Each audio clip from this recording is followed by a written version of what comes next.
কইরা নিজের সন্তানকে মানুষের মতন মানুষ বানাইতে চাইবেন, এই মিথ্যা, এটা দুরাশা, এটা কুয়াশা। আপনি দেখেন সন্তানের প্রতি বাবা মায়ের ভালোবাসাটা কেমন। একটা সন্তান পাগল, একটা সন্তান পাগল, এই পাগল সন্তানটা সিগল দিয়ে তাকে বেঁধে রাখে, তাকে রাস্তায় বের হইতে দেয় না। আচ্ছা, এটা তো পাগল, এটা তো বাবা মাও ডাকতে জানে না, কিন্তু তারপরেও বাবা মায়ের তার প্রতি একটা ভালোবাসা আছে। কেমন ভালোবাসা?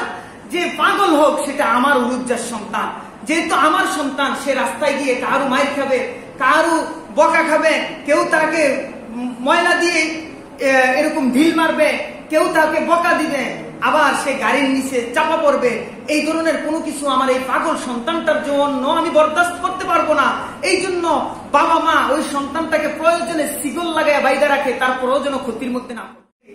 আপনার এই সন্তানগুলো, যেই সন্তানগুলো একদম স্বচ্ছ, ভালো, সুস্থ, সবল, স্বচ্ছ জ্ঞান রাখে, ওই সন্তানগুলোর প্রতি আপনার দায়িত্বহীনতা পাগলের চেয়েও কেন কমে গেল? আজকে সরকার বাহাদুর, মাননীয় প্রধানমন্ত্রী, মাননীয় শিক্ষামন্ত্রী সহ তারা যেহেতু পরিস্থিতির উপরে স্কুল বন্ধ, তারা মোবাইল কিনা দিয়া, মোবাইল অনলাইনের মাধ্যমে বাচ্চাদেরকে কি পড়ানোর জন্য একটা পদ্ধতি দিছে। আচ্ছা, তারা তো আপনার সন্তানের ভালোর জন্য একটা পদ্ধতি দিয়ে, একটা মোবাইল দিয়ে আপনার ছেলেকে অনলাইনে ক্লাস করাবে, কিন্তু আপনার ছেলের এই যে মোবাইলটা আপনার ছেলের হাতে দিচ্ছে, এই ছেলের হাতের মোবাইলটা কি প্রধানমন্ত্রী আর শিক্ষামন্ত্রী এসে পাহারা দিবে? আপনার ছেলে কি দেখতেছে মোবাইলটার মধ্যে? কি ফিফিআর না অনলাইনের পড়ালেখা? আপনার সন্তানকে স্কুল থেকে দিছে, কি সুন্দর খুশি, স্কুল থেকে মোবাইল দিছে, তাকে পড়তো। আপনার ছেলে পড়তে পড়তে একবারে এমন পড়া পড়তেছে, হয়রান হইয়া, পেরেশান হইয়া একবারে জীবনটারে লাল বাতি জ্বালিয়ে দিতেছে, অথচ আপনি বাবা, আপনার কোনো খবর নেই। যার সম্পদ নাই তার সম্পদ রক্ষার কোনো চিন্তা নাই, যার সম্পদ নাই তার সম্পদ রক্ষার কি নাই, চিন্তা নাই। যার সম্পদ আছে সে ব্যাংকে রাখার চিন্তা করে, না হয় চুরি হয়ে যাবে। সম্পদ যার আছে, রক্ষার চিন্তা তার। আপনাকে আল্লাহ সন্তান দিছে, আল্লাহ রাব্বুল আলামিন বলেন, তোমাকে আমি সন্তান দেওয়ার পরে তোমাকে দায়িত্ব দিছি, কু আনফুসাকুম ওয়া আহলিকুম নার, তোমার সন্তানের জীবনটা গড়ে তোলা, স্বভাবটাকে তৈরি করে দেওয়ার দায়িত্বটা আমি তোমাকে দিলাম। কারণ তুমি একজন দায়িত্বশীল, তুমি একজন বাবা, তুমি একজন দায়িত্বশীল, তুমি একজন বাবা। কিয়ামতের ময়দানে পুঙ্খানুপুঙ্খানুভাবে তার পুরোটা জিন্দেগির জন্য জিজ্ঞাসিত হবে। তার জন্য তুমি জান্নাতে অথবা জাহান্নামে দীক্ষিত হবে। যদি সুসন্তান হয় তোমাকে জান্নাতের রাস্তা দেখাবে, আর যদি কুসন্তান হয় তোমাকে জাহান্নামের রাস্তায় নিয়ে রাখবে। এই জন্য তুমি শুধু নিজে বাঁচলেই হবে না, ওয়া আহলিকুম, সন্তানকেও বাঁচাও। মোবাইল যে হাতে তুলে দিয়েছো, রাত্রের বেলা খবর নাও, পড়ালেখার পর দিয়ে তার মোবাইল দিয়ে কোনো অশ্লীলতার কোনো কিছু চলে কিনা, তার চরিত্র লুণ্ঠন হচ্ছে কিনা, সে খারাপ পথে যাচ্ছে কিনা। তা আমার এক উস্তাদ বলতো, একটা অবিবাহিত ছেলের হাতে মোবাইল থাকা আর একটা বিবাহিত পুরুষের কাছে বউ থাকা বরাবর। মুআজ্জিজ মুকাররম বিরাদারান ইসলাম, আমার প্রিয় মুসলিয়ানি কিরাম, ফরদানিশি আবেদা জাহিদ মাহমুদ গুনেন, মহান সত্তা রব্বুল ইজ্জতের দরবারে অফুরন্ত অসংখ্য অগণিত লাখ কোটি শুকর ও সুজুদ যে মহান মালিক রব্বুল আলামিন, তিনার অত্যন্ত ফজল ও করম, দয়া, ইহসান, যে তিনি আমাদেরকে এই ভয়াবহ দুনিয়াবী পরিস্থিতির উপরে পৃথিবীর সমাপ্তি লগ্নের নিকটবর্তী সময়ে মালিক ভালো জানে কখন কিয়ামত হবে। তবে নবী আকরাম সাল্লাল্লাহু আলাইহি সাল্লামের ভবিষ্যৎবাণী অনুপাতে নবীজি বলছেন, আমি আর কিয়ামত দুটা পাশাপাশি দুনিয়াতে নাজিল হয়েছে। অর্থাৎ নবীজি চলে আসছে মানে কিয়ামতের সবচেয়ে বড় আলামত, নবীজি দুনিয়াতে আসছে। তারও মাঝে দিয়ে মানুষের ঈমান আমলের দুর্দশা অবস্থা, ইসলামের ক্লান্তি লগ্ন। ঠিক ওই পরিস্থিতির উপর দিয়ে মানুষের গুনার কারণে চতুর্মুখী আযাব এবং গজব চতুর্দিক দিয়ে মানুষকে গ্রাস করে ফেলছে। ওই পরিস্থিতির উপরে যে আল্লাহ রাব্বুল আলামিন আমাদেরকে সুস্থ শরীরে ঈমান ও ইসলামের উপরে হায়াতের জীবনকে অতিবাহিত কইরা আমলের উদ্দেশ্যে শুক্রবার দিনের মতন দামি দিনে দামি জায়গায় দামি মানুষদের সাথে একত্রিত হওয়ার তৌফিক দান করছে। এটা মালিকের অত্যন্ত বড় ইহসান। এই জন্য মালিকের দরবারে কালিমাতুশ শুকর আদায় করি আলহামদুলিল্লাহ। মানুষ তো কত কিছু ইচ্ছা করে, মানুষের ইচ্ছা এটা কিছুই না যতক্ষণ মানুষের ইচ্ছাটা আল্লাহর ইচ্ছার সাথে না মিলে। মানুষ অনেক কিছু ইচ্ছা করতে পারে, কিন্তু মানুষ ইচ্ছা করলেই তা বাস্তবায়ন হবে না, হয় না। তবে হ্যাঁ, মানুষ ইচ্ছা করলে বাস্তবায়ন হয় ওটা যে ইচ্ছাটার উপরে আল্লাহর রহমত হয়। মানুষের যে ইচ্ছাটার উপরে আল্লাহ কি হয়, অর্থাৎ আল্লাহরও ইচ্ছা হয়। আপনি ইচ্ছা করছেন, এটার উপরে আল্লাহ পাকের রহমত হয়েছে, আল্লাহ পাকের ইচ্ছা হয়েছে। আপনি আল্লাহ পাকের রহমতের উসিলায় আপনার ইচ্ছাটা পূরণ হয়েছে। সম্পূর্ণ কিছু জগতের যা কিছু আছে সবকিছুই মালিকের একক তত্ত্বাবধানে পরিচালিত। এখানে আপনার আর আমার ইচ্ছার কোনো দাম নাই। তবে হ্যাঁ, আমার আর আপনার ইচ্ছাগুলো তখনই মালিকের কাছে গৃহীত হয় যখন আমার আর আপনার ইচ্ছার সাথে আমরা মালিকের কাছে আমাদের ইচ্ছা পূরণের জন্য প্রার্থনা করি। অনেক সময় বলে, হুজুর আমি তো ইচ্ছা করছি, প্রার্থনা তো করি নাই। আপনি প্রার্থনা না করলেও হয়তো আপনার দিলের ইচ্ছাটার সাথে মালিকের রহমত মিলে গেছে, যেই কারণে আপনার উপরে মালিকের রহমতের উসিলায় আপনার ইচ্ছাটা পূরণ হয়েছে। এই জন্য মানুষ ইচ্ছা করে দুনিয়াতে সম্মান অর্জন করতে, মানুষ ইচ্ছা করে দুনিয়াতে খ্যাতি অর্জন করতে, মানুষ ইচ্ছা করে সম্পদ অর্জন করতে, মানুষ ইচ্ছা করে সুখ অর্জন করতে, মানুষ ইচ্ছা করে সফলতা অর্জন করতে। মানুষের ইচ্ছা দুনিয়ার সকল পার্থিবর যত সম্পদ আছে, যত সম্মান আছে, যত যশ খ্যাতি আছে, অর্থ আছে, সবগুলোই মানুষের ইচ্ছা। কিন্তু আল্লাহ পাক মানুষের ইচ্ছাগুলোরে যদি আল্লাহ পাকের দয়া হয় কোনো বান্দার উপরে, আল্লাহ যদি ইচ্ছা হয় যে আল্লাহ ইচ্ছা পূরণ করবে, আবার আল্লাহর ইচ্ছা না হলে ইচ্ছা পূরণ করবে না। এটা সম্পূর্ণটা আল্লাহ হাতে, এটা একই থাকতে হবে ইমানদারে। আল্লাহ পাক কাকে সম্মানের আসনে বসাবে এটা একক আল্লাহ পাকের ক্ষমতা, কাকে সম্মানের আসন থেকে নামাবে এটা একক আল্লাহ পাকের ক্ষমতা, কাকে সুস্থ করবে এটা একক আল্লাহর ক্ষমতা, কাকে অসুস্থ রাখবে এটা একক আল্লাহর ক্ষমতা, কাকে ধন দৌলত দিবে একক আল্লাহর ক্ষমতা, কাকে ধন সম্পদ থেকে বিপন্ন করে ফকির একেবারে মিসকিনি হালতে রাখবে এটা একক আল্লাহর ক্ষমতা। আল্লাহ পাক রব্বুল আলামিন দিন রাখবে না রাত্র রাখবে, শুষ্ক রাখবে না ভিজা রাখবে, ঠান্ডা রাখবে না গরম রাখবে, আরাম রাখবে না ব্যারামে রাখবে, এই ক্ষমতাগুলো তাকে জীবিত রাখবে না মৃত্যু দিবে, এই ক্ষমতাগুলো একক মাত্র কার? আল্লাহ। এই জন্য কোন ব্যক্তিকে আল্লাহ কি সন্তান দিবে কি দিবে না, আল্লাহ কোন ব্যক্তিকে সন্তান দিবে কি দিবে না, ছেলে কি দিবে না মেয়ে দিবে, কি শুধুই ছেলে দিবে না শুধুই মেয়ে দিবে, না উভয়টা দিবে, এই ক্ষমতাগুলো কার? একক একক আল্লাহ। আমি যদি এটা বুঝে থাকি, পৃথিবীতে আমাকে আল্লাহ যত সম্পদ দিছে তার মধ্য থেকে অন্যতম সম্পদের নাম হলো সন্তান। অন্যতম সম্পদের নাম কি? লা তুলহিকুম আমওয়ালুকুম ওয়ালা আওলাদুকুম।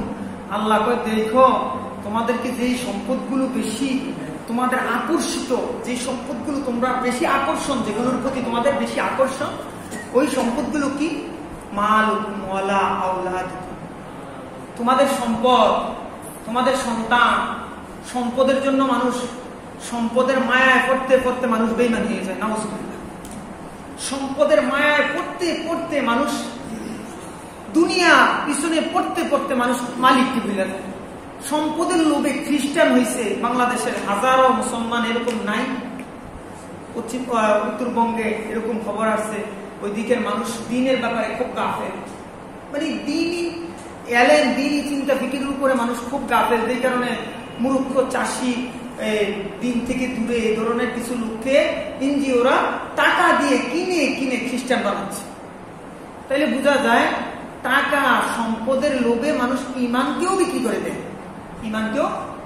মুনাফিকরা নবীজির যুগে সম্পদের আর খ্যাতি আর সম্মানের লোভে নবীর সামনে এসে ইমানের দাবি করছে, পিছনে গিয়ে বলছে কামা আমানা সুফাহা, এরকম ভাবে যে আমি কি তাদের মতন বোকার মতন ইমান আনবো, এরকম ভাবে তার মতন যারা বোকা ইমান আছে তাদের মতন ইমান আনবো। অর্থাৎ নবীজির সামনে ইমানের দাবি করছে, পিছনে গিয়ে আবার ইমানকে অস্বীকার করছে। ঈমান ও ইসলাম আল্লাহ পাকের সৃষ্টি জগতে আল্লাহ পাক মানুষকে যদি কোন সম্পদ দান করে থাকে আল্লাহ পাকের ইহসানে, সেটা হলো ঈমান ও ইসলামের সম্পদ। আর দুনিয়াবি পাথবীয় সম্পদ, দুনিয়াবি সম্পদগুলো এগুলো আপনার কিছুদিনের জন্য আপনার কাছে আছে, আবার কিছুদিনের পরে নাও থাকতে পারে, এগুলো স্থায়ী না।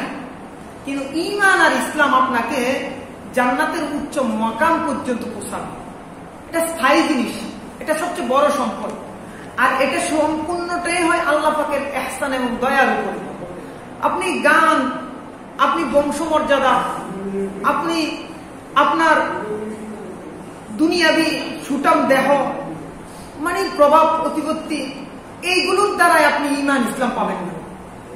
যদি গানের দ্বারাই গান মানে বুদ্ধির দ্বারা যদি ইসলামের জ্ঞান পাইতো, তাহলে নবীজির যুগে আবুল হেকাম যে যার নাম ছিল বুদ্ধির বাপ, সে সবার আগে ঈমানের দৌলত। কিন্তু আবুল হেকামকে আল্লাহ বলেন তুই আবুল হেকাম হইতে পারস, কিন্তু দিনের বুঝ না থাকার কারণে তুই আবু জাহেল। আবুল হেকাম কার নাম? আবু জাহেলের নাম। তাইলে বেচারা কি আবুল হেকাম রয়েছে না আবু জাহেল হয়ে গেছে? আবু জাহেল হয়ে গেছে। আল্লাহ রাব্বুল আলামিন দুনিয়াবি যে জ্ঞান, দুনিয়াবি যে সম্মান মর্যাদা, অর্থ, এরপরে জনবল, অস্ত্রবল, এগুলো আল্লাহ পাক মানুষকে দেয়।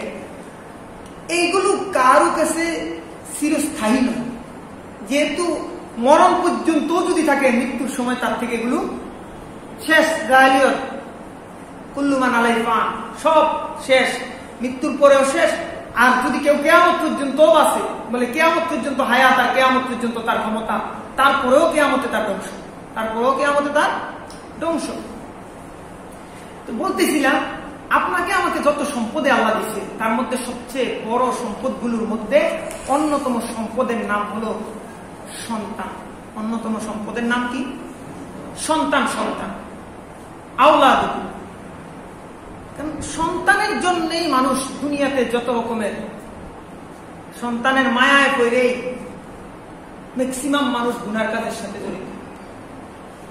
সন্তানকে সুখে রাখবে, একটা বাড়ি করে দিবে, তার জন্য একটা ঘর করবে, তার জন্য একটা ব্যবসা প্রতিষ্ঠান করবে, তার একটা অবস্থান তৈরি করে দিয়ে যেতে হবে। আমারে আল্লাহ একটা ধন দিছে, একটা সন্তান দিছে, তার একটা ভবিষ্যৎ। অথচ জিজ্ঞাসা করেন আপনার কি ভবিষ্যৎ আছে? কিন্তু নিজের ভবিষ্যতের থেকেও সবচেয়ে বড় ভবিষ্যৎ কি? সন্তান। এটাই তো সামনে সকলের, যে আমার সন্তান, একটা সন্তান আছে, তারা তো কিছু দিয়ে যেতে হবে। অথচ আমি চিন্তা করি আমার সন্তানটাকে আমি কিছু দিয়ে যেতে হবে। ইসলাম বলে, কোরআন বলে, ইসলামী শরীয়ত বলে তোমাকে কি দিয়ে যেতে হবে, এটা ইসলাম শরীয়ত বলতেছে। কিন্তু আমার মাথা আমাকে আরেক কথা বলতেছে, আমি কিছু দিয়ে যেতে হবে। হ্যাঁ, আমি কিছু দিয়ে যেতে হবে, এটা শরীয়ত বলে। আপনার সন্তান আপনার কাছে কিছু পাওনা আছে। আপনার সন্তান যেদিন আপনার ঘরে ভূমিষ্ঠ লাভ করছে, সেদিন থেকেই আপনার কাছে পাওনা। কি পাবে? আপনি তাকে কি দিবেন? সে আপনার কাছে কি পাওনা আছে, আপনি এটা তালাশ করতে হবে। আল্লাহু আকবার। সন্তান যখন ভূমিষ্ঠ লাভ করে, তখন আপনাকে যে আল্লাহ সন্তান দিছে, আপনি একটা সন্তানের বাবা হইতে পারছেন, চাই সেটা ছেলে হোক অথবা মেয়ে হোক। আপনাকে যে আল্লাহ পাক দুনিয়ার মানুষের অবহেলার পাত্র থেকে সম্মানের একটা মর্যাদা দান করছে, আপনি বাবা হয়েছেন। এই জন্য আপনার 1 নাম্বার কাজ হবে আল্লাহ পাকের শুকরিয়া আদায় করা। কারণ সন্তান এটা দুনিয়ার আল্লাহ পাকের পক্ষ থেকে দুনিয়ার নেয়ামতের মধ্যে অন্যতম একটা নেয়ামতের নাম হলো সন্তান। এত বড় একটা নেয়ামত দিছে, সর্বপ্রথম কাজ হলো আপনার সন্তান ভূমিষ্ঠ লাভ করার পরে এটার জন্য মালিকের দরবারে কি আদায় করা? শুকরিয়া আদায় করা, যে আলহামদুলিল্লাহ আল্লাহ মানুষের অবহেলার পাত্র থেকে সম্মানের এক আসনে আপনি আমাকে পিতার মর্যাদায় অধিষ্ঠিত করছেন, এই জন্য আমি আপনার দরবারে শুকরিয়া আদায় করতেছি। সন্তানের জন্য কি কাজ করব? সন্তান ভূমিষ্ঠ লাভ করার পর আপনি সন্তানের জন্য তার সে যে একজন মুসলমান ইমানদার, শরীয়ত বলে তার ডান কানে আজানের ধ্বনি আর বাম কানে ইকামতের ধ্বনি দিয়ে দাও। আজ সে যে মুসলমানের ঘর একাত্মবাদ ও ওয়ালার ঘরে জন্মগ্রহণ করছে, সে যে ইসলামের উপরে ভূমিষ্ঠ লাভ করছে, সেটা তার কানে ধ্বনিত করে দাও, আল্লাহু আকবার, আল্লাহু আকবার, আল্লাহু আকবার, আল্লাহু আকবার। যে কোনো আলেম হইতে হবে আজান একামতের জন্য এরকম নয়, যে কোনো লোকই তার কানে 2 কানে, ডান কানে আজান বাম কানে একামত দিয়ে, ডান কানে আজান বাম কানে একামত। এটা শুধু ছেলে হলে দিবে, মেয়ে হলে দিবে না এমন না। ছেলে আল্লাহর নেয়ামত, মেয়ে কি গজব নেই? মেয়েও কি নেয়ামত? বরঞ্চ নবীজি বলছেন যার মেয়ে হলো সে যেন আল্লাহু আকবার একটা জান্নাতের মালিক হল। এটা তো আরো বড় নিয়ামত, এটা আরো বড় নিয়ামত, বুঝেন না? মেয়ে হইলে চেহারা কালো হয়ে যাবে, এই ব্যাপারে আলোচনা করছি, আবার করবো ইনশাআল্লাহ, তবে আজকে ওইদিকে যাচ্ছি না। মেয়ে হলো কানে আজান দিতে হবে, মেয়ে কি মুসলমান না? তার কি ইসলামের পরিচয় নাই? তার কি মৃত্যু হবে না? সে কি নামাজ এবং ঈমান ইসলাম তার উপরে হুকুম নাই? তার কি জানাজা দাফন হবে না? এজন্য আমাদের সমাজে ভুল আছে, অনেকে ছেলে হয়েছে আজানের দুনিয়া আসছে, মেয়ে ও তো মেয়ে হেনা হয়েছে। কেন? মেয়ে কি সে মানুষ না? আপনার কাছে কি তাকে মানুষ মনে হয় না, মুসলমান মনে হয় না? তাহলে ছেলে হলো আজান দিতে হবে, একামত দিতে হবে, মেয়ে হলো আজান ও একামত দিতে হবে। এটা বাবা মায়ের কি কর্তব্য সন্তানের উপরে? বাবা মায়ের কি কর্তব্য? সন্তান ভূমিষ্ঠ লাভ করছে, সন্তান তো বাচ্চা তো মানুষেরও হয়, গরু ছাগলেরও হয়, কুকুরেরও হয়। তবে মানুষ আর অন্য প্রাণীর বাচ্চা হওয়ার মধ্যে পার্থক্য থাকতে হবে না। বাচ্চাটা ভূমিষ্ঠ লাভ করার পর তার আজান কানে ফুকার, আজান ও একামত কানে ফুকার দেওয়ার পরে তার জন্য 7 দিনের মধ্যে তার মাথার চুলগুলোকে মুন্ডাইয়া ফেলবে। মায়ের পেট থেকে যে চুলটা নিয়ে সে ভূমিষ্ঠ লাভ করছে, এই চুলটাকে মুন্ডাইয়া ফেলবে। যদিও আমাদের দেশের কিছু ডাক্তার মাথার চুলটা মুন্ডানোর জন্য নিষেধ করে, কিন্তু বড় বড় অভিজ্ঞ ডাক্তারদের থিওরি মতে কোরআন এবং হাদিসের দৃষ্টিকোণ থেকেও গর্ভ থেকে যে চুলটা নিয়ে আসে, এই চুলটা মাথায় থাকলেই তার জন্য ক্ষতি।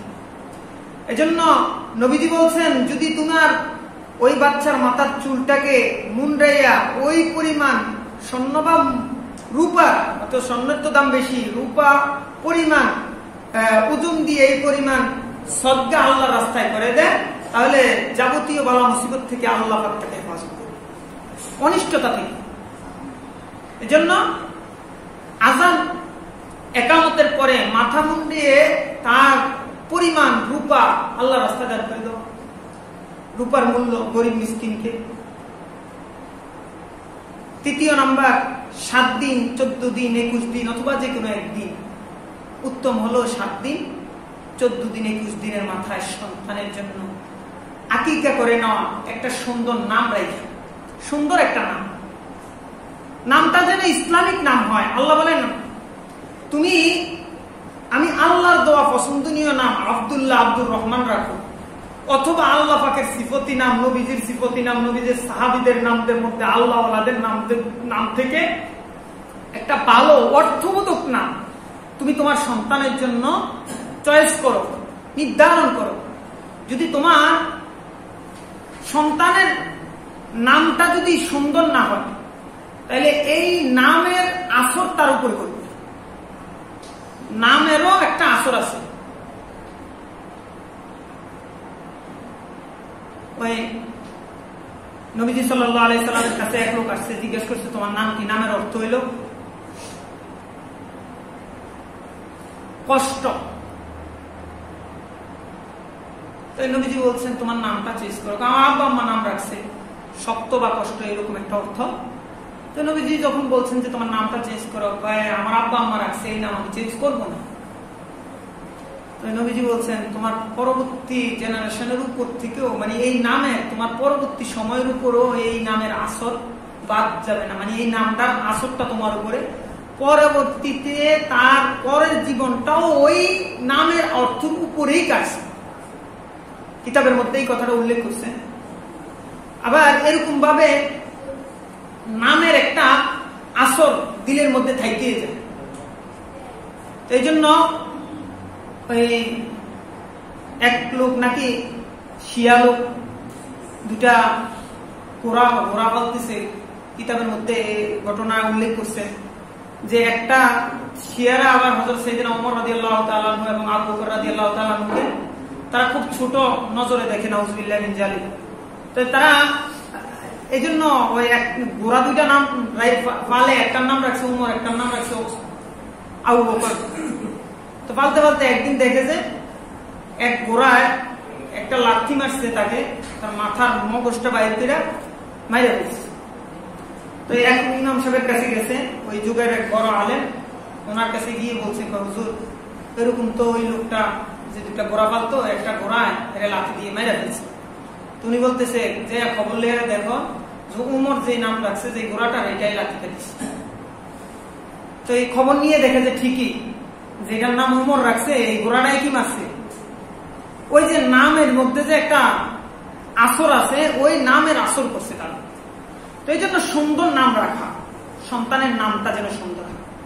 সন্তানকে মানুষ করার ব্যাপারে, আপনার সন্তানটাকে মানুষ করার ব্যাপারে আল্লাহ পাকের পক্ষ থেকে আপনার উপরে হুকুম। আপনার সন্তানটা আপনার কাছে আকিকা পাইল, সুন্দর নাম পাইল, আজান একামত পেল, মাথা মুন্ডানো পেল, সাথে সাথে আপনার সন্তানটা মানুষ হওয়ার জন্য মনুষ্যত্বর স্বাভাবিক মেজাজটাও যেন, স্বভাবটাও যেন আপনার থেকে পায়। মনুষ্যত্বের স্বাভাবিক স্বভাব মেজাজ আপনার সন্তানটা, আপনি দুনিয়াতে আপনার সন্তানটা অমানুষ হোক এটা আপনি চাইবেন না, কিন্তু আপনার সন্তানটা মানুষ হোক আপনি চাওয়ার পরেও মানুষ হচ্ছে না। কারণটা কি? কারণটা হলো আপনার যে কামাইয়ের উপার্জিত সম্পদটা আপনার সন্তানকে বক্ষণ করাচ্ছে। আপনার কামাইয়ের উপার্জিত একটা সম্পদ আপনার সন্তানের পিছনে ব্যয় করছেন। এই সম্পদ যেটা আপনি আপনার সন্তানের পিছনে ব্যয় করছেন, এই সম্পদটা সম্পূর্ণ হালাল কিনা। যদি আপনার এই সম্পদটা হালাল হয়, হালাল সম্পদের দ্বারা গঠিত রক্ত মাংস সেটা আপনাকে মনুষ্যত্বের রাস্তাকে প্রশস্ত করবে। আর হারাম সম্পদের দ্বারা গঠিত রক্ত মাংস সেটা জান্নাতে প্রবেশ করবে না। নবীজি বলেন সেটা জান্নাতে প্রবেশ করবে না। খারাপের একটা আসর সবসময় থেকেই যায়। যেমন ধরেন মানুষের পিছনের রাস্তা থেকে হাওয়া বাইর হয়, মানুষের পিছনের রাস্তা থেকে হাওয়া বাইর হয়, এটাই মানুষের প্রাকৃতিক একটা স্বভাব।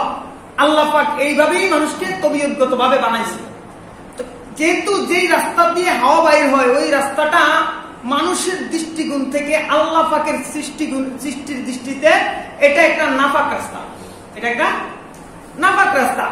এখন এই নাপাক রাস্তার হাওয়া বাইর হইলে অটোমেটিক জায়গার পরিবেশকে নাপাকিয়তের মতন একটু হইলেও দূষিত করে কি করে না? করে না? স্বাভাবিক। কেউ নাকে চাপ দেয়, কেউ কাপড় দেয়, কেউ সইরা যায়, কেউ বাতাস দেয়। কারণ খারাপের একটা বদ আসর থেকেই যায়, খারাপের একটা বদ আসর থেকে যায়। হারাম সেটা দুর্গন্ধ, হারাম সেটা খারাপ, হারাম সেটা নাফা। সেই হারামটা আপনার যেভাবেই উপার্জিত হোক, চাই আপনি সিটারি বাটপারি করে থাকেন, চাই আপনি কাউকে ধোঁকা দিয়ে করে থাকেন, চাই আপনি সুদ ঘুষ বা মিথ্যা সবলখুরির মাধ্যমে যেভাবেই করে থাকেন, এই হারামের একটা দুর্গন্ধ, হারামের একটা বদ আসর, সেটা আপনার সন্তানের দিলের মধ্যে বদ আসরকে, এটা আপনার সন্তানকে অমানুষে পরিণত করে।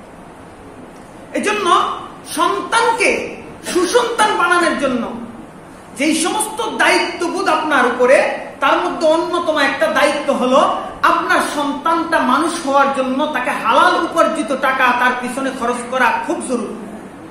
হারাম কামাই কইরা নিজের সন্তানকে মানুষের মতন মানুষ বানাইতে চাইবেন, এই মিথ্যা, এটা দুরাশা, এটা কুয়াশা। সাথে সাথে আপনার সন্তানটাকে এই ছোট্ট কোমলমতি এই শিশুটা আপনি চান না, আপনি দেখেন সন্তানের প্রতি বাবা মায়ের ভালোবাসাটা কেমন। একটা সন্তান পাগল, এই পাগল সন্তানটা সিগল দিয়ে তাকে বেঁধে রাখে, তাকে রাস্তায় বের হইতে দেয় না। আচ্ছা, এটা তো পাগল, এটা তো বাবা মাও ডাকতে জানে না, কিন্তু তারপরেও বাবা মায়ের তার প্রতি একটা ভালোবাসা আছে। কেমন ভালোবাসা? যে পাগল হোক, সেটা আমার উলুজ্জার সন্তান, যেহেতু আমার সন্তান, সে রাস্তায় গিয়ে কারু মাইর খাবে, কারু বকা খাবে, কেউ তাকে ময়লা দিয়ে এরকম ঢিল মারবে, কেউ তাকে বকা দিবে, আবার সে গাড়ির নিচে চাপা পড়বে, এই ধরনের কোনো কিছু আমার এই পাগল সন্তানটার জন্য আমি বরদাস্ত করতে পারবো না। এই জন্য বাবা মা ওই সন্তানটাকে প্রয়োজনে সিগল লাগায় বাইরে রাখে, তার প্রয়োজনে ক্ষতির মধ্যে না পড়ে। আপনার পাগল সন্তানের জন্য যদি বাবা মায়ের এত বড় দায়িত্ববোধ হতে পারে, আমি প্রশ্ন করি আমার বিবেকবান মুসল্লিদেরকে, আপনার এই সন্তানগুলো, যেই সন্তানগুলো একদম স্বচ্ছ, ভালো, সুস্থ, সবল, স্বচ্ছ জ্ঞান রাখে, ওই সন্তানগুলোর প্রতি আপনার দায়িত্বহীনতা পাগলের থেকেও কেন কমে গেল? পাগলের থেকেও কমে গেছে না? এই সন্তানগুলোকে, যেই সন্তানগুলোকে আপনি শিষ্টাচার আপনার সাথে রেখে শিষ্টাচার শিখানোর কথা, আপনি আপনার সন্তানটাকে আপনার সাথে রেখে আদব কায়দা, ভদ্রতা, সভ্যতা শিখানোর কথা, ওই জায়গার মধ্যে আপনি আপনার ওই সুস্থ স্বচ্ছ মেধাওয়ালা একটা সন্তানকে সুন্দর করে বড় একটা মোবাইল হাতে দিয়া রাস্তায় বাইর করে দিলেন, 3 রাস্তায় মাথায় বৈশা ফিফিআর আর এরকম পাবজির গেম দিয়া পড়ালেখারে গুল্লা ফালাইয়া হদ্দুম সে রাত্রি রাত, দিনকে দিন দিব্যি নিজের চরিত্রকে বিনষ্ট করছে। আপনার সন্তান, আপনার কোনো খবরে নাই। আপনার এই সন্তানটার প্রতি কেন আপনার এতটুকু দয়া হলো না যতটুকু দয়া একটা পাগলের সন্তানের প্রতি মা বাবার হয়? আজকে সরকার বাহাদুর, মাননীয় প্রধানমন্ত্রী, মাননীয় শিক্ষামন্ত্রী সহ তারা যেহেতু পরিস্থিতির উপরে স্কুল বন্ধ, তারা মোবাইল কিনা দিয়া মোবাইল অনলাইনের মাধ্যমে বাচ্চাদেরকে কি পড়ানোর জন্য একটা পদ্ধতি দিছে। আচ্ছা, তারা তো আপনার সন্তানের ভালোর জন্য একটা পদ্ধতি দিয়ে, একটা মোবাইল দিয়ে আপনার ছেলেকে অনলাইনে ক্লাস করাবে, কিন্তু আপনার ছেলে এই যে মোবাইলটা আপনার ছেলের হাতে দিচ্ছে, এই ছেলের হাতের মোবাইলটা কি প্রধানমন্ত্রী আর শিক্ষামন্ত্রী এসে পাহারা দিবে? আপনার ছেলে কি দেখতেছে মোবাইলটার মধ্যে? কি ফিফিআর না অনলাইনের পড়ালেখা? আপনার সন্তানকে স্কুল থেকে দিছে, কি সুন্দর খুশি, স্কুল থেকে মোবাইল দিছে, তাকে পড়তো। আপনার ছেলে পড়তে পড়তে একবারে এমন পড়া পড়তেছে, হয়রান হইয়া ফেরেশান হইয়া একবারে জীবনটারে লাল বাতি জ্বালিয়ে দিতেছে, অথচ আপনি বাবা, আপনার কোনো খবর নেই। আপনি বাবা, আপনি সচেতন হতে হবে। আপনার চোখ দুটার জায়গায় 4টা লাগাতে হবে। আপনাকে সচেতনতার দিলের চোখটাকে খুলতে হবে। আপনার ছেলেটা রাত্রের বেলা যতক্ষণ পড়ালেখা করে ততক্ষণ মোবাইলটা আপনি তার হাতে দেন। মোবাইল যখন পড়া শেষ হবে, আপনি শোয়ার আগে তার হাত থেকে মোবাইলটা সরিয়ে নেন। রাতের বেলা এই ছেলেটা রাত্রি রাত এই ফিফিআর আর পাবজির গেম খেলা, এরকম অশ্লীলতা, ব্যয়াপানার ফেসবুক আর ইউটিউব থিয়েটারের নামে এরকম অনলাইনের জিন্দিগিকে কাটাইয়া আপনার ছেলের পড়ালেখা নয়, আপনার ছেলের জীবনটা কাইটা তছনছ হয়ে যেতেছে, ধ্বংস হয়ে যাচ্ছে আপনার ছেলের ভবিষ্যৎ। এই ছেলে দেখবেন এই যে মোবাইলের পিছনে পড়ছে, বাবার সাথে দাঁড়াইয়া রয়েছে, বলতে পারতেছে না, মুরব্বী যাচ্ছে বলতে পারতেছে না, দিন কি দিন মোবাইল চালাচ্ছে। এগুলো আপনার আর আমার নবীজি কি শিক্ষা দিচ্ছে? আপনার আর আমার সন্তানকে শিষ্টাচার শিক্ষা দাও বলছে। 7 বছর থেকে তাকে নামাজের তাকিদ দাও, তোমার সাথে আনা নেওয়া করো, মসজিদে উঠা বসানো করাও। 10 বছরে যদি তার অভ্যাসে 7 থেকে 10 বছর 3 বছরের এই শিষ্টাচার শিক্ষার দ্বারা যদি তার অভ্যাসে পরিণত না হয়, তাকে ব্যত্রাঘাত করো, তাকে ব্যত্রাঘাত করো। অথচ এই শিষ্টাচার গুলো কি আজকে আমি বাবা হিসেবে আমার মধ্যে আছে? আমি কি এতটুকু দায়িত্ববোধ নিয়ে নিজের সন্তানের ব্যাপারে সামনে অগ্রসর হচ্ছি? নবীজি সাল্লাল্লাহু আলাইহি সাল্লাম বলেন যে তোমরা তোমাদের সন্তানগুলোকে যখন খানা খাওয়াইতে বসবা, তখন তাকে শিষ্টাচার শিক্ষা দাও। খানাটা সামনে আসার পরে বিসমিল্লাহ, হাতটা ধোয়াও, ডান হাত দিয়ে বিসমিল্লাহ করে ছোট লোকমা দিয়ে ছোট ছোট করে চিবিয়ে চিবিয়ে খানার ভদ্রতা সভ্যতা শিক্ষা দাও। কাছের গুলো খানার শিক্ষা দাও। খানার পরে আলহামদুলিল্লাহ বলা শিক্ষা দাও। এরকম ভাবে তাকে শিষ্টাচার শিখাও। কখনো খানার যেন কোনো দুষ্ত্রুটি না ধরে, তার উপর থেকে মালিকের পক্ষ থেকে তার জন্য যেটা নির্ধারণ হয়েছে সেটাই তার কাছে আসছে, এই কোমলীয়তার স্বভাবটা তার ভিতরে ঢুকে দাও। যখন তোমার সামনে, তোমার সন্তানের সামনে কোনো বয়স্ক বৃদ্ধ মুরব্বী আসবে, তাকে শ্রদ্ধা ভক্তি করতে হয়, এই কথার শিষ্টাচার তার মধ্যে দিয়ে দাও। রাস্তায় চলার সময় কোন দিক দিয়ে চলবে, রাস্তার ডান দিক দিয়ে চলবে, নিচের দিকে তাকিয়ে চলবে, রাস্তায় কষ্টদায়ক বস্তু থাকলে সরাইয়া ফেলবে, কোন রকম বিপদ দেখলে এগিয়ে যাবে, এইগুলো তুমি শিক্ষা দাও। আসলে কি এই কোন শিক্ষাই কি আমি আমার সন্তানকে দিচ্ছি? আমি কি আমার সন্তানকে 2টা প্যান্ট, 2টা চাট, 2 জোড়া জুতা আর 3 বেলা খানা প্লেটে উঠে দেওয়া, এখানেই কি আমার বাবার দায়িত্ব শেষ? দোস্ত, হাতে পায়ে দেবে। আপনার আর আমার কাছে বড় জিম্মাদারি। যার সম্পদ নাই তার সম্পদ রক্ষার কোনো চিন্তা নাই। যার সম্পদ নাই তার সম্পদ রক্ষার কি নাই? চিন্তা নাই। যার সম্পদ আছে সে ব্যাংকে রাখার চিন্তা করে, না হয় চুরি হয়ে যাবে। সম্পদ যার আছে রক্ষার চিন্তা তার। আপনাকে আল্লাহ সন্তান দিছে। আল্লাহ রাব্বুল আলামিন বলেন, তোমাকে আমি সন্তান দেওয়ার পরে তোমাকে দায়িত্ব দিছি, কু আনফুসাকুম ওয়া আহলিকুম নার, তোমার সন্তানের জীবনটা গড়ে তোলা, স্বভাবটাকে তৈরি করে দেওয়ার দায়িত্বটা আমি তোমাকে দিলাম। কারণ তুমি একজন দায়িত্বশীল, তুমি একজন বাবা, তুমি একজন দায়িত্বশীল, তুমি একজন বাবা। কিয়ামতের ময়দানে পুঙ্খানুপুঙ্খানুভাবে তার পুরাটা জিন্দেগির জন্য জিজ্ঞাসিত হবে। তার জন্য তুমি জান্নাতে অথবা জাহান্নামে দীক্ষিত হবে। যদি সুসন্তান হয় তোমাকে জান্নাতের রাস্তা দেখাবে, আর যদি কুসন্তান হয় তোমাকে জাহান্নামের রাস্তায় নিয়ে রাখবে। এই জন্য তুমি শুধু নিজে বাঁচলেই হবে না, ওয়া আহলিকুম, সন্তানকেও বাঁচাও।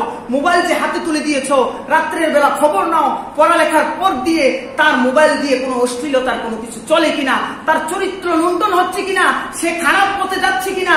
তা আমার এক উস্তাদ বলতো, একটা অবিবাহিত ছেলের হাতে মোবাইল থাকা আর একটা বিবাহিত পুরুষের কাছে বউ থাকা বরাবর। এতটুকু মাথা টানেন আপনার সন্তান কি করে অনলাইনের মোবাইল দিয়ে। এজন্য এতটুকু যদি আপনার সচেতনতা না আসে, আপনার সন্তান মানুষ কিভাবে হবে? আপনার সন্তানকে আপনি যদি এই ভদ্রতা শিখাতেন যে আমরা মুসলমান, আমাদের চলাফেরা, আমাদের কথাবার্তা, আমাদের উঠা বসা, আমাদের লেনদেন মুসলমানি শিষ্টাচারে হবে, এই কথাটা শিক্ষা দিয়ে যদি আপনার ছেলের চুলগুলো আপনি নিজে যাইয়া কাইটা দিতেন, তাহলে আপনার সন্তানের চুলের অবস্থা দেখলে এখন আমার মাঝে মধ্যে মনে হয় বিজাতিরাও মনে হয় এভাবে চুল কাটে না। বাংলার যুবকরা যেভাবে চুল কাটা শুরু করছে, চুলের অবস্থা কি, চেহারার অবস্থা কি, প্যানের অবস্থা কি, এদিকে মুসলমানের সন্তান না বিজাতির সন্তান বোঝাই কঠিন। দোস্ত, অত্যন্ত দুঃখ ও পরিতাপের বিষয়, কষ্ট থেকে বলতে হয় আজকে আমার সন্তান কোথায় যাচ্ছে, আমার দায়িত্ব কি।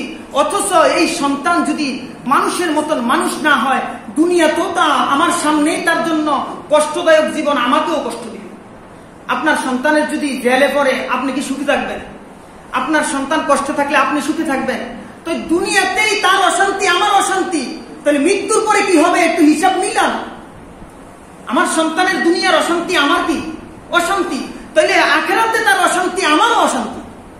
এজন্য দোস্ত, আমার সন্তানকে আমি আল্লাহ এই জন্য মানুষদেরকে পরামর্শ দিচ্ছেন, ও মানুষেরা তোমরা মনে রাখো, আমি আল্লাহ রাব্বুল আলামিন তোমাদেরকে সম্মানী বানাইছি এলেম দ্বারা। কি দ্বারা? এলেম দ্বারা। হযরত আদম আলাইহিস সালামকে ফেরেশতার মধ্যে সম্মানী বানাইছে কিসের দ্বারা? এলেম দ্বারা আদম আলাইহিস সালাম বলেন, আমাকে আল্লাহ পাক কিছু নাম শিখাইছে, তারপরে ফেরেশতাকে বলছে, এই ফেরেশতারা বলো তোমরা বেশি দামি না তারা আদম বেশি দামি? বলছে আমরা দামি। তাহলে তোমরা এই নাম জিনিসের নামগুলো বলো। ফেরেশতারা বলতে পারে নাই, আদমকে জিজ্ঞাসা করছে, আদম বলে দিছে। আদম বলেন, মানুষ এবং ফেরেশতার মধ্যে এই এলেমের মর্যাদার দিক দিয়ে আল্লাহ পাক আমাকে বড় বানাইয়া সমস্ত ফেরেশতাদেরকে আমাকে সিজদা দেওয়াইছে। এলেম এত দামি জিনিস, আপনার সন্তানকে কি এলেম শিক্ষা দিবেন? আল্লাহ বলেন, আল্লাহর হাবিব বলেন, তলাবুল ইলমি ফারিদাতুন আলা কুল্লি মুসলিম। দ্বীনি শিষ্টাচার, দ্বীনি ইলম তোমার সন্তানকে শিক্ষা দাও, যে শিক্ষা তোমার সন্তানকে সুমানুষে রূপান্তরিত করবে। হ্যাঁ, জাগতিক শিক্ষা নিষেধ নয়, তবে দ্বীন শিক্ষা থেকে তোমার সন্তান যেন বিরত না থাকে। দুনিয়া কামাই নিষেধ নয়, আখিরাতকে ভুইলা যদি দুনিয়া কামাই করে ওই দুনিয়া জাহান্নামে নিবে। জাগতিক শিক্ষা যদি আখিরাতের শিক্ষাকে দূর করে দেয়, আর জাগতিক শিক্ষা যদি তোমার মানবিক স্বাভাবিক আল্লাহ পাককে পাওয়ার চরিত্র গঠনকে যদি দূরে সরাইয়া দেয়, ওই শিক্ষার দ্বারাও তুমি দুনিয়াতেও আখিরাতেও কোথাও সফলতা অর্জন করতে পারবা। এই জন্য দোস্ত, আপনার আর আমার মন মেজাজ মস্তিষ্ক তৈরি হতে হবে। আমার সন্তানটাকে অন্য কিছু যেমন তেমন, কমপক্ষে প্রাথমিক শিক্ষাটা আমি ইসলামী শিষ্টাচারী শিক্ষা। আলহামদুলিল্লাহ, আমাদের মাদ্রাসায় একজন শিক্ষক রাখছে, ডবল বেতন দিয়ে পড়ালেখার মান খুব ভালো করছে। ক্লাস 5 পর্যন্ত আপনার সন্তানটাকে আপনি প্রাথমিক শিক্ষাটা দিয়ে দেন, ইসলামিক শিক্ষা। তারপরে যদি নসিবে থাকে আলেম হাফেজ হইলো, এটা আপনার সন্তানের, এটা আপনার জন্য ভালো। আর যদি তা না হয়, কমপক্ষে বাবা হিসেবে দ্বীন শিখানোর দায়িত্বটা তো পালন করলেন, আল্লাহর জবাবদিহিতার থেকে বাঁচার একটা রাস্তা হলো। এই জন্য দোস্ত, আপনার আর আমার সন্তানগুলো, চাই ছেলে হোক চাই মেয়ে হোক, তাদেরকে দ্বীন শিখিয়ে দেওয়া, তাদেরকে ইসলামী আদর্শে প্রতিষ্ঠিত করা, তাদেরকে ইসলামী শিক্ষায় শিক্ষিত করা, এটা আপনার আমার উপরে মূল্যবান দায়িত্ব।